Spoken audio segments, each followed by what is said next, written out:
먼저 한 가지 이야기부터 하고 시작하겠습니다. 만약 누군가가 마이너스 통장으로 주식이나 코인을 하라고 추천한다면 그 사람은 내가 잘 되길 바라는 사람이 결코 아닐 겁니다.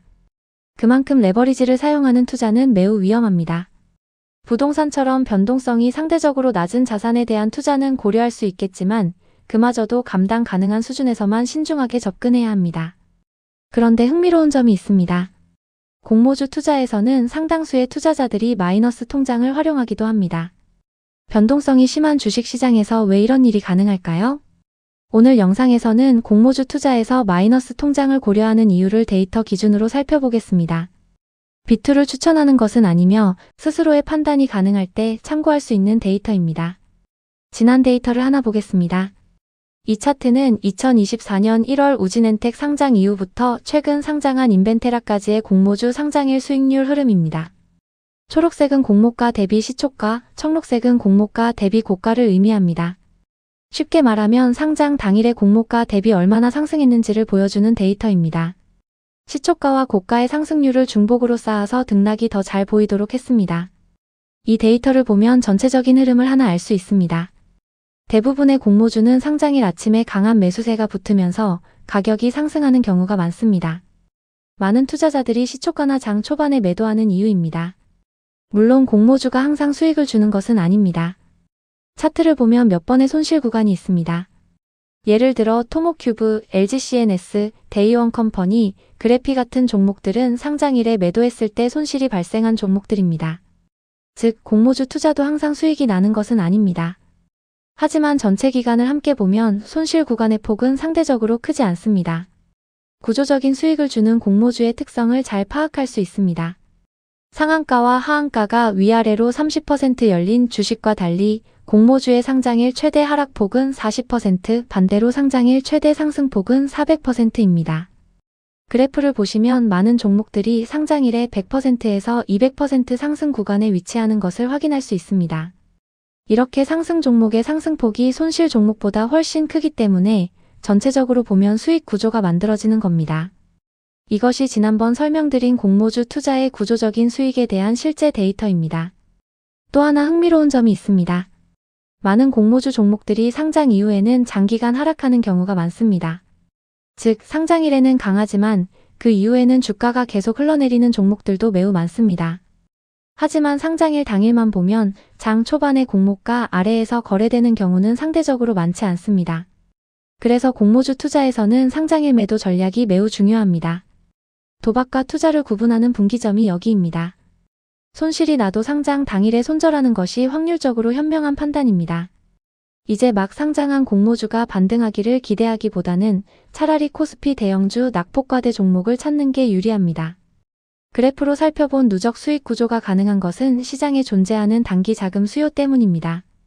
공모주가 상장하면 단기 자금들이 빠르게 몰려들면서 상장일에 강한 매수세가 형성됩니다. 변동성에 투자하는 자금들이 상장일의 가격을 밀어주고 지지해주는 겁니다. 공모주를 청약한 투자자들은 공모가의 주식을 매도하여 수익을 실현하고 단기 투자자들은 상장일에 그 물량을 더 높은 가격에 매수합니다. 그리고 그 매수자들은 매수가보다 더 높은 가격에서 다시 매도하려고 합니다. 모두가 고평가라는 것을 알고 있지만 오르는 과정에서 매수하고 고점이 나오기 전에 팔고 나오겠다는 것이죠. 바로 이 수요와 공급이 만나는 지점에서 상장일 초반의 상승 구조가 만들어지는 것입니다. 그래서 공모주 투자에서는 고점 매도를 노리기보다 시초가에서 기계적으로 매도하는 전략만으로도 수익 구조가 만들어질 수 있습니다. 이렇게만 해도 그래프에서 초록색 부분이 내 수익이 되는 겁니다. 이 구조적인 누적 수익을 균등 배정 참여로 직접 경험해보고 확신이 생겨서 비례 배정을 하려다 보면 증거금에 대한 아쉬움이 생깁니다. 다른 투자도 그렇지만 수익률을 동일하게 둔다면 원금이 클수록 이익도 커지니까요. 그래서 이 시점에서 개개인의 판단으로 레버리지 투자를 고려할 수 있습니다. 마이너스 통장이 대표적입니다.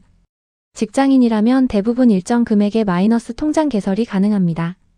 공모주라는 것이 분위기에 따라 수익이 저조한 구간도 있기 때문에 돈을 들고만 있어도 이자가 발생하는 신용대출이 아니라 쓴 날짜만큼만 이자를 내는 마이너스 통장을 사용하는 것입니다. 특히 여름이나 연말에는 보통 청약 일정이 쉬는 경우가 많고 지난번 공모제도 개편처럼 외부 요인으로 한 달 정도 일정이 멈추는 경우도 발생합니다. 그러니 반드시 내가 원하는 기간에만 사용 가능한 레버리지를 활용해야 합니다. 보험이나 예금 등을 담보로 하는 보험 예금 담보 대출도 그런 의미에서 마이너스 통장처럼 사용할 수 있겠습니다.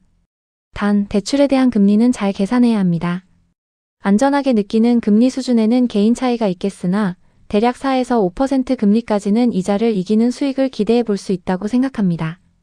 추가로 고려해야 할 것은 환불일입니다. 대부분의 공모주는 증거금의 환불일이 2일 또는 4일로 진행되는데 평균적인 상장일 상승률을 고려 시 2일 환불 이자는 안정적인 수익을 내주는 편입니다. 그렇지만 주말을 끼고 4일 환불로 진행되는 청약은 대출을 하고 이자 내고 청약일에 환불받아서 상장일 매도까지 했음에도 수익이 나지 않을 위험이 있습니다. 공모주도 나름의 사이클이 있어서 약한 장세인 경우에는 손실까지는 나지 않더라도 수익률이 낮아지는 구간이 정기적으로 발생합니다. 그래서 4일 환불은 균등만 하고 2일 환불 시에만 비례를 하는 기계적인 선택도 아주 좋은 방법입니다. 개인마다 비례에 들어가는 자기자본의 비중과 대출 이자율 및 대출 금액이 상이하기 때문에 직접 경험해보고 스스로 감각을 키울 수 있도록 반복해야 합니다. 제가 공유드리는 한 주당 비례 증거금을 기준으로 이자율을 고려하면 최소한 얼마 정도에 팔아야 수익이 나는지, 즉 손익분기점을 계산할 수 있습니다. 사실 이런 계산은 흥미가 있다면 해보시는 것도 좋지만 꼭 해야 할 필요는 없습니다. 그냥 장 시작하고 기계적으로 매도해도 수익이 나는 것을 지난 공모주 상승률 그래프에서 알 수 있습니다. 반복적인 누적 수익을 효율적으로 쌓아가는 과정이 중요하기 때문에 이런 복잡한 계산보다는 일정을 잘 챙기는 것이 훨씬 중요합니다. 마통을 쓴 경우 환불 일정을 놓치게 되면 불필요한 이자를 내야 하고 상장일을 놓치면 보통은 상장일보다 많이 낮은 가격에 팔아야 합니다. 청약일을 놓치거나 계좌를 미리 준비하지 않으면 잡을 수 있는 수익을 그냥 흘려보내는 것이고요. 그래서 종이 달력이나 핸드폰을 이용해서 청약 마감일, 환불일, 상장일을 잘 챙기는 것이 상세히 수익을 계산하거나 종목을 분석하는 것보다 중요합니다. 저도 정리된 일정을 3주 단위로 매주 공유드리고 있습니다.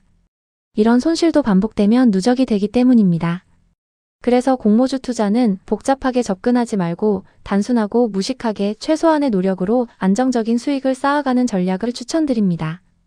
타이밍을 노리거나 복잡한 계산을 해도 어차피 가격은 내 맘대로 움직이는 것이 아니고 우리의 시간은 소중하니까요.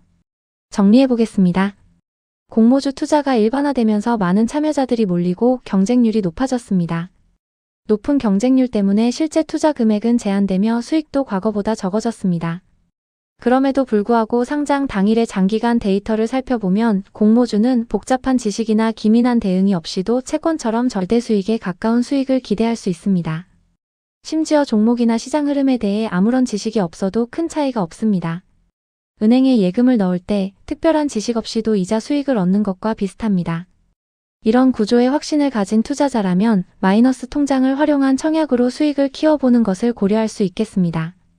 다만 레버리지는 양날의 검이 될 수 있어서 매우 신중하게 접근해야 합니다. 균등을 하면서 마통으로 비례 청약 시 나는 몇 주를 받을 수 있었고 얼마나 수익이 날 수 있었는지 가상으로 계산해보는 것도 방법입니다. 다음 영상에서는 소소한 팁들을 조금 더 정리해 보겠습니다.